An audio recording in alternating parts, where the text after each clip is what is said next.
Tonight on Sports Paws, it's do or die for the women's soccer team. We'll see how they did against the Siena Saints. And the men's soccer team looked to stay in that second place spot in the standings with two big games against Niagara and Marist. And the volleyball team made history on Friday. What history did they make? Stay tuned. Sports Paws starts right now.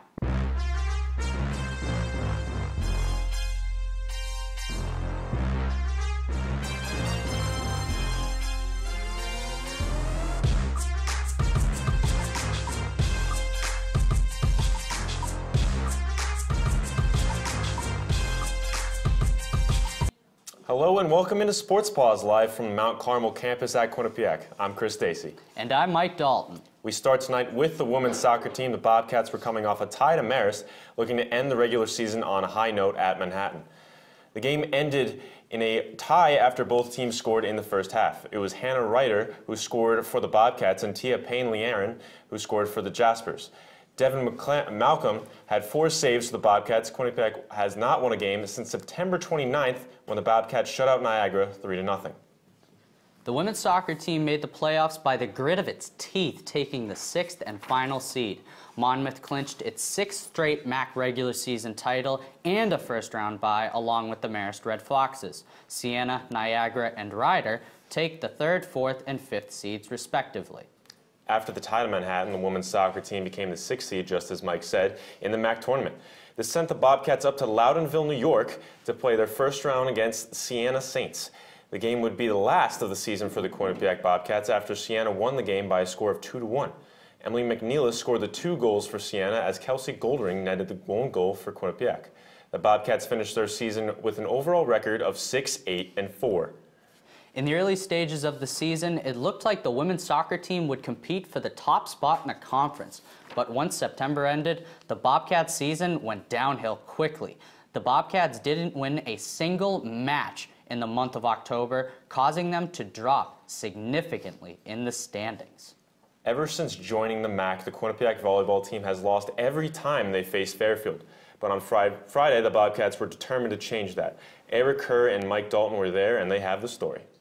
Hello everyone, welcome to the BirdCon Court. My name is Eric Kerr here. We're back for another volleyball rebound with my man, beat reporter right here, Mike Dalton. Mike, how you doing? I'm doing all right. Eric, how are you? I'm doing well. I'm actually doing really well because Quinnipiac came in here tonight and won in 5 sets against Fairfield, winning 3-2. A great matchup. What does it mean for the program to achieve this kind of feat, Dalton? Oh, it's such a huge feat for this program. I mean, ever since I've been here as a freshman, the Fairfield Stags have always just come in and taken care of business. You know, very rarely would this team ever give you 1 set, and they've been vulnerable this year. They've shown their human side, and you know, this is their 5th conference loss. Previous 2 years, they hadn't lost a single conference game, so that just kind of shows that they've kind of lost a step. Yeah, for sure.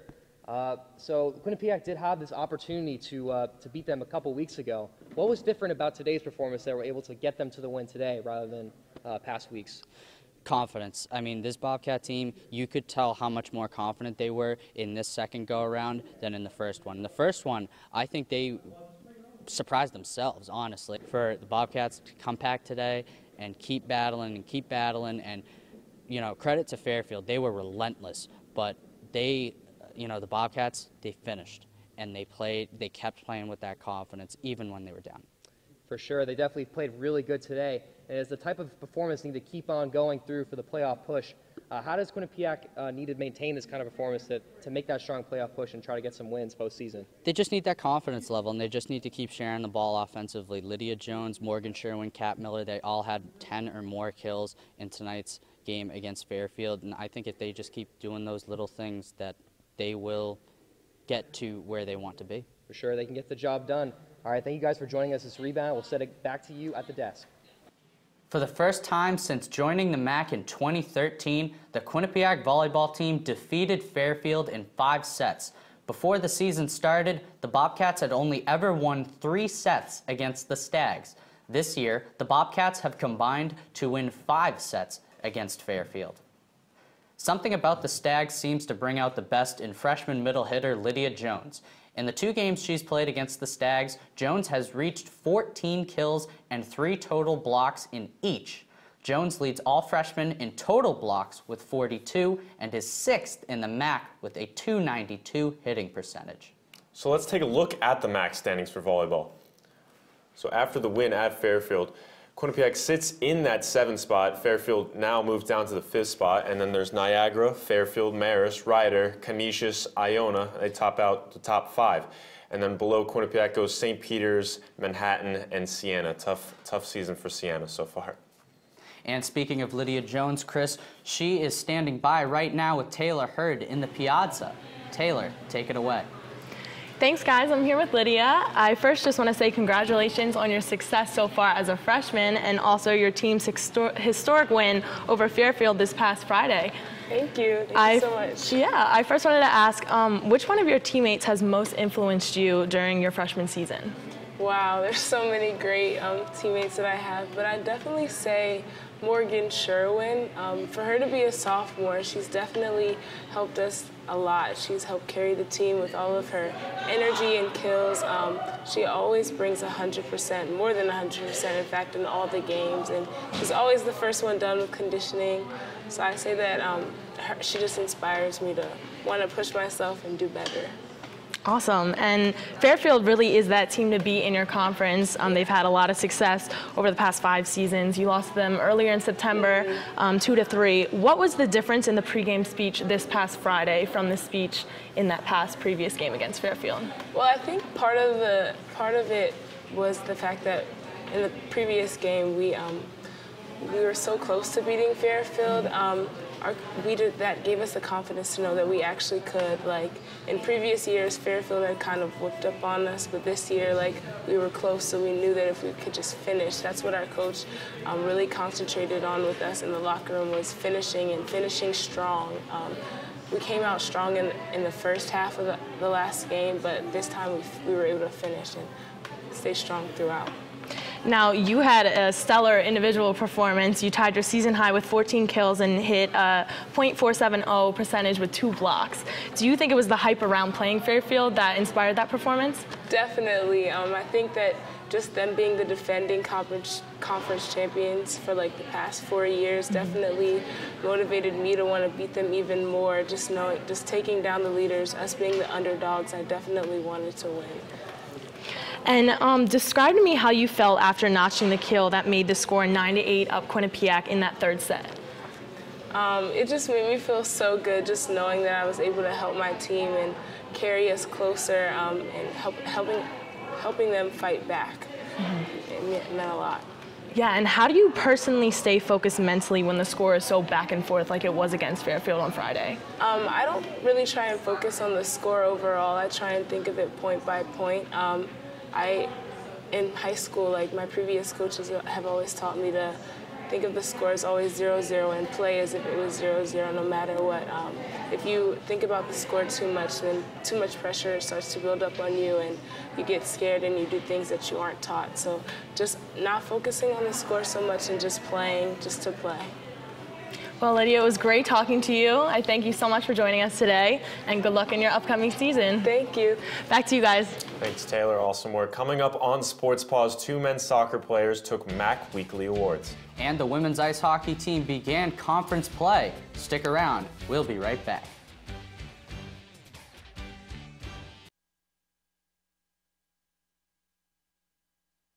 Hello, and tonight on Sandwich News, we will determine what makes a good sandwich and a bad sandwich.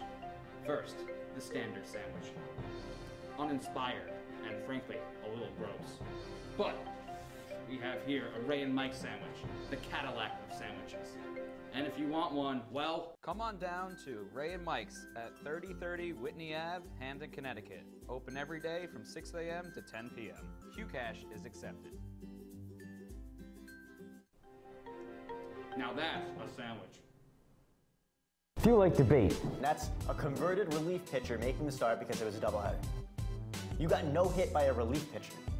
You can't tell me that's not embarrassing. analysis, You can see his stance, his positioning right there is excellent. and a side of entertainment. Is he right or is he crazy? Well, we all know the answer to that. He's a bit crazy, but I gotta say, you know. Then join us on Bobcat Breakdown. From the court to the ice to here on the diamond, we'll discuss everything you need to know about Quinnipiac Athletics. Bobcat Breakdown, Tuesdays at 9:30.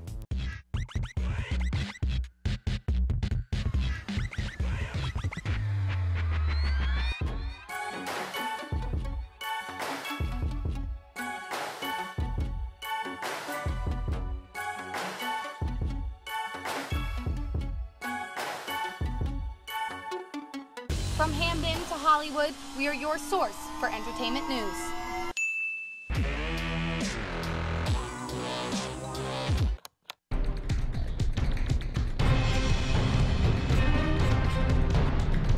Whether you're on the quad in your room or off campus, tune in to Q30 News for stories from student journalists you can trust. We're covering the latest here on campus and in the surrounding communities.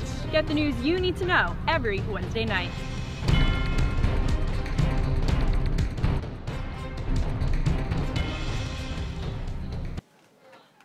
Welcome back to Sports Paws. The Quinnipiac men's soccer team hosted the Niagara Purple Eagles this past Wednesday.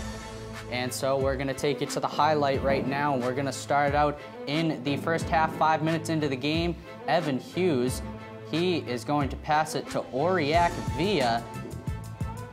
Right here, he's going to pass to Villa, and he's going to score his second goal of the year. Quinnipiac jumps out to an early 1-0 lead. Bobcats up 1-0.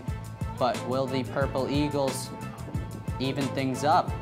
First half here, later on, good opportunity here for Niagara to tie it up. However, Jared Mazzola makes the great save, and here is him after the game. In those situations, I really enjoy them because it's like one of the main reasons I play. Like, stuffing someone is like the happiest moment of my life, and I knew where he was going from the get-go, so I had it.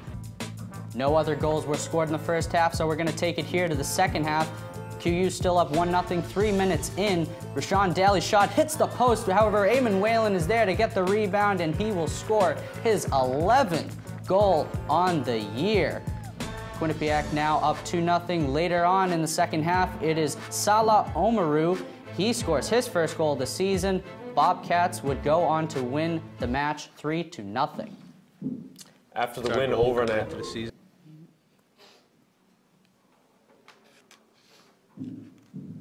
After the win over Niagara, Quinnipiac had a big game with Marist. The Red Foxes and the Bobcats were both tied for second place at the time. Rashawn Daly was the difference maker in this one. Daly's goal in the 53rd minute proved to be the game winner. Sophomore goalie Jared Mazzola had a great game after sitting out the last 2 games due to injury, with the 9 saves on the day. Quinnipiac will play its last regular season game this Wednesday in Hamden. And here are the MAAC standings for the men's soccer team. Despite the 2 straight wins for the Bobcats, Fairfield remains undefeated in conference play. Iona, Marist, and St. Peter's take the next 3 spots. Meanwhile, the Manhattan Jaspers and Ryder Bronx are fighting for their playoff lives, trying to claim that 6th and final seed. After the key victory at Marist, Jared Mazzola was named MAAC Defensive Player of the Week. The sophomore earned the award after his 9 saves in the Marist game. On the season, Mazzola has 3 shutouts and a goals against average under 1. Mazzola's average percentage save is just under 90% and around 86% in 2018. Senior forward Rashawn Daly took home the MAAC Offensive Player of the Week. He recorded an assist versus Niagara and produced the only goal when the Bobcats played the Marist Red Foxes this past Saturday. Daly is now 2nd on the team behind Eamon Whalen in points with 3 goals and 5 assists. Mike, on this week's Sports Paws Twitter poll of the week, we asked him what goalie should men's soccer coach Eric DaCosta start in goal when MAAC tournament starts. Well, the results are in, and the people want to see more of Jared Mazzola. It looks like after the shutout at Marist, fans want to see more of the sophomore goalie in net. And staying on the topic of men's soccer, let's welcome in men's soccer analyst Ryan Flaherty. Ryan, how are you doing? Doing great, Mike. So, Ryan, the Bobcats are having a great year, to say the least, but what has impressed you the most about this team? You know, I think it's the resiliency of this team and the fight they have. They played 5 overtime games this season, and they managed to get a point in all 5 games, posting a 3-0-2 record. And when you look at this team and how they never give up, even when they're behind, they always seem to find a way to win. You look at the game against Rider, they played 2 goals scored in the last 6 minutes of regulation, and that kind of confidence is going to be killer in the playoffs. So Ryan, we just talked about it in the Sports Paws Twitter poll of the week, but who does this team need to start net? Well, it's a tough decision for Coach Eric DaCosta, but I think you got to ride with what's gotten you this far, and that's been Jared Mazzola. Mazzola started 11 games for the Bobcats, posting an 8-3 record, and it's worth noting that 2 of those 3 losses came to nationally ranked opponents in the University of New Hampshire and North Carolina State. Mazzola was fantastic in the performance against Marist with 9 saves. You talked about his goals against average has been fantastic, and I think I'd expect to see more of him come playoff time. So last year, the Bobcats made it to the MAAC semifinals before falling to the Fairfield Stags in penalties. Ryan, what is the key to this team winning in the playoffs this year? The key to this team's postseason success is keep it simple and play to their identity. If they can continue to play a full 90 minutes and commit to doing the things right, we've seen that they can beat any team in the MAAC. So Ryan, can this team make the championship, and if they do, can they win the championship this year? I really think they can. We've talked about how resilient they are. When you look at this roster top to bottom, they're not giving up, and they have some of the best players in the MAAC. Emin Whalen is the conference leading scorer. You pair him with Rashawn Dolly, who may not score as many goals, but is a threat in the offensive third. Add in a strong back line and a hot goaltender, and this team has the recipe for success in the MAAC playoffs, and I wouldn't be surprised to see them holding a trophy at the end of the season.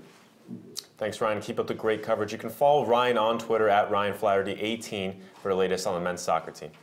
And staying on the subject of women's sports, the Quinnipiac women's ice hockey team still looking for their first win of the season as they start ECAC hockey play against the Brown University Bears. So let's take it straight to the highlight. And a little less than halfway through the first period, Zoe Boyd is going to steal the puck right here with her left glove, goes around a Brown defender, cross ice to Kate McKenzie, and she scores for her first goal of the season. Bobcats lead 1-0. A few minutes later, Lexia Gia with the spinorama move in front to Taylor House. She taps it home. That's House's 4th goal and Gia's 3rd assist. So now, taking it into the second period, the Bobcats were one of 7 teams in the country that hadn't gotten a power play goal, but Lexia Gia changes that with another goal on the year for the freshman. And it wouldn't end there as Kenzie Lancaster intercepts the puck in the second period. She's going to go cross ice to Grace Markey, and she is eventually going to get it top shelf. 4-0 Bobcats. Now going on to the third period, would the Brown Bears respond with a goal of their own? Keep your eyes on the pair of bodies hitting the floor right there as Leah Olson originally gets the one-timer. However, it's later reviewed and it is no goal. Bobcats would shut out the Bears 4-0. Coming off that hot start to ECAC play the night before, the Bobcats faced yet another conference foe in Yale. The next day, the Bobcats handled the Bulldogs, beating them 2-0. On 2 goals were scored by Mackenzie Lancaster in the first period and then Katie Tabin in the third period. Quinnipiac moved to 2-0 in ECAC play. Let's switch to the men's side of the ice now. Looking to stay undefeated, the Bobcats traveled to Springfield, Massachusetts to start a home-and-home series against the AIC Yellow Jackets. It didn't take long for the Bobcats to get the ball rolling. Craig Martin scored 29 seconds into the game, and they never gave up the lead for the rest of it. Martin netted 2 goals in the game. Odine Tufto and Chase Prisky scored as well. Now we're going to look at Game 2, this one at People's United Center between AIC and Quinnipiac. We're going to start action here in the first period. 40 seconds into the first period, it's going to be Craig Martin going to dish it out to Alex Whalen. It's his first goal of the season. Quinnipiac leading 1-0 at this point. Only 3 minutes later, it's going to be Wyatt Bongiovanni wrists this one in. Quinnipiac up 2-0 at this point. And then 6 minutes into the first period, it's going to be Bongiovanni again, his second goal on the wrist shot, top shelf. Take a look at this one, Mike. We're going to see the replay here. Great shot placement right there. Makes the water bottle go flying. Kaboom. And now, not even halfway through the first period, yet another goal. This time is Whalen again, 4-0 Quinnipiac. Oh man, wish they had the mercy rule in sports. Now we're going to skip over to the third period. Quinnipiac leading 6-2 at this point. Whalen's going for the hat trick off the deflection. He's going to get it. 7-2 Quinnipiac. They're going to go on to win this 9-2, 5-0 on the season now. Most goals Quinnipiac has scored since March 16, 2013. ECAC play starts up this weekend. Felt really good. You know, last year I felt like the beginning of the year I started out pretty strong. So, you know, this year I only started with 2 assists at the beginning. I just, you know, kind of wanted to get out there and help our team win. So I think it was important for me to do that today. Entering the USCHO poll with their 5-0 record, Quinnipiac moved up 5 spots in this week's poll. Minnesota Duluth replaces Notre Dame for the #1 spot in the country, while St. Cloud State stays in the #2 spot for the 2nd straight week. Quinnipiac and Penn State are the only 2 teams that are still undefeated. Well, Mike, after the jump in the polls, our beat reporters were able to catch up with head coach Rand Pecknold and some of his players to go over the weekend that was against the AIC. I think for us, we got to get better on the PK and kind of reload with our energy level and understand, you know, that we need to play to our identities so that we can go ahead and get our reward. I think that we, as a team, we're going to have to grind a little bit more and get gritty and bear down, you know, pay attention to the details. And I think that, you know, as long as we keep doing, you know, what coach is preaching out there, then we'll be okay. You know, league play is always tough, and, you know, we're not happy about, you know, the way we finished last year for sure. And, you know, we'll have a chip on our shoulder going in. And even though we're 5-0, we're 0-0 in league play. So it's almost as if it's like a new season now. And we just got to, you know, take a step back and realize what we're getting ourselves into here. And the one big thing for Harvard is they always have a good second unit also. And you got to be ready for that. Not all the teams have that. A lot of teams, maybe their second unit just throwing pucks at the net. So we got to get ready for the first with Adam Fox, who's probably the best power play D in the country. He's special. He probably should be in the NHL right now, but he's not. We just got to stick to our system. Hopefully we can get them to dump pucks, create some turnovers, and get the puck out. I think we just have to take away time and space. The more time and space you give anyone, especially Harvard's power play, the more time and space they have to make plays. And they've got 5 great guys that go on the ice, and you know they're going to roll their best 5 guys, and we got to roll our best 4 that are going to go take away time and space and make them make really tough plays. I mean, we have our things that we stress on in practice, and you know, if we do those things well, you know, things that Rand wants us to do well, then we'll be successful. Coming up, field hockey played its final games of the season. Would they end on a high note? And of course, we end every show with the top 5 plays of the week. Stay with us here on Sports Paws.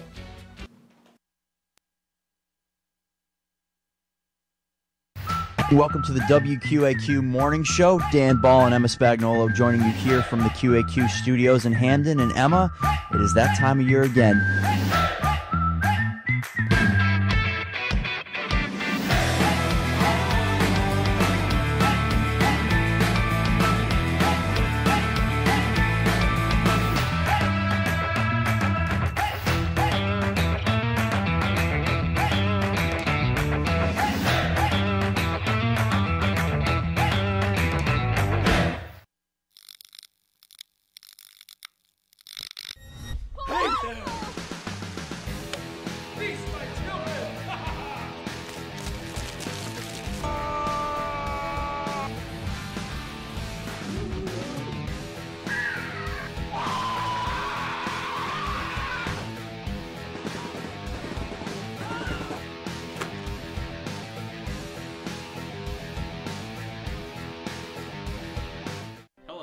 Tonight on Sandwich News, we will determine what makes a good sandwich and a bad sandwich.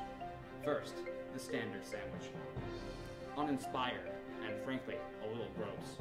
But we have here a Ray and Mike sandwich, the Cadillac of sandwiches. And if you want one, well, come on down to Ray and Mike's at 3030 Whitney Ave, Hamden, Connecticut. Open every day from 6 a.m. to 10 p.m. Qcash is accepted. Now that's a sandwich. Let's get it going. Sports Paws starts right now. We start tonight with some basketball coverage. And here again, Aaron Robinson hits the shot of his life. I don't know what that celebration is, MJ, but I'm loving it. Is that Fortnite?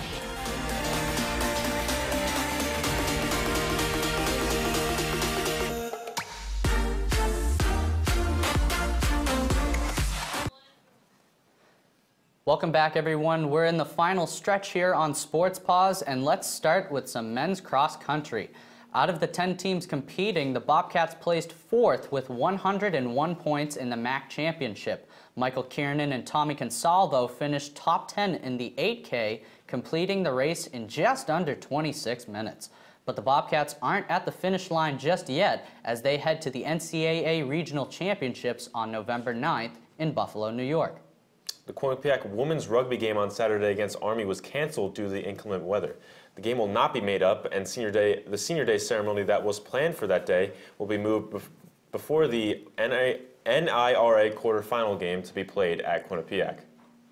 The field hockey team headed to the city of brotherly love to face the Temple University Owls. The Bobcats won their 2nd consecutive game, defeating the Owls 5-2 and improving their record to 6-10. Valerie Perkins and Amanda Blum each scored 2 goals, while Bianca Strube scored her 2nd goal of the season. Hannah Teicher stopped 5 of the 7 shots she faced. The field hockey team looked to build some momentum off that win at Temple. With their last game at Holy Cross, the Bobcats secured the 4-3 win in overtime fashion. Brooke Whipke scored the winning goal off an Eliza Van Winkle assist. Hannah Teicher ended her season with 2 saves on the day. Quinnipiac did not qualify for the Big East playoffs and has not done so since joining the conference just 2 years ago in 2016. Well, it's now time for the top 5 plays of the week, Mike. All right, let's get things started. How about you take the odds, I'll take the evens? All right, let's do it. We're going to start number 5. We're going to go onto the ice for some women's ice hockey. It's like you see Kenzie Lancaster find Grace Markey, who's going to have the backhanded goal. Quinnipiac's going to win this one 4-0. At number 4, men's ice hockey at AIC, a pass makes its way to Chase Prisky for the killer slap shot. His teammates gather around to celebrate with the team captain. Bobcats would win 4-1. We're going to go on to the pitch for this one. And some men's soccer, Rashawn Daly streaking down. It's going to go off the post. Eamon Whalen, right place, right time, like he seems to always be for the goal. Quinnipiac's going to win this one 3-0. Whalen having an unreal year there. Play number 2, women's hockey versus Yale. Kenzie Lancaster making another appearance on the top 5, and she's going to take it in all the way by herself. Scores. Bobcats win 2-0. And the number 1 play of the week is this tic-tac-toe goal. Alex Whalen. Quinnipiac's going to win this one big, 9-2. Like you said, Mike, maybe there should be a mercy rule. Yeah, I know. 9 goals in a game. I mean, wow, that is just unreal. And Bobcats starting out 5-0 with such a young team, too. A lot of promise there. As we look at the upcoming games of the week here, women's ice hockey will host Harvard for their 3rd ECAC matchup, and the volleyball team will play the Marist Red Foxes Saturday at 1. Mike, what game are you looking forward to the most? Honestly, I'm going to look forward to the women's ice hockey game against Harvard. I think that the Bobcats have a very good chance of going 3-0 in conference play, and despite their rocky start in non-conference play, I think they'll be able to make up for it with those conference games that are even more important than those non-conference ones. And we also have a beat reporting team going to that game as well. And Dacey, do you think that the men's ice hockey team will beat the powerhouse of the Harvard Crimson? You know, it's hard to tell because the Ivies always start their season later than the other teams in the ECAC, so it would be interesting to see. We really don't have like a sample size we can go back to from Harvard, but another game I'm looking forward to is how is the men's soccer team going to do in the playoffs. A lot of hype around them.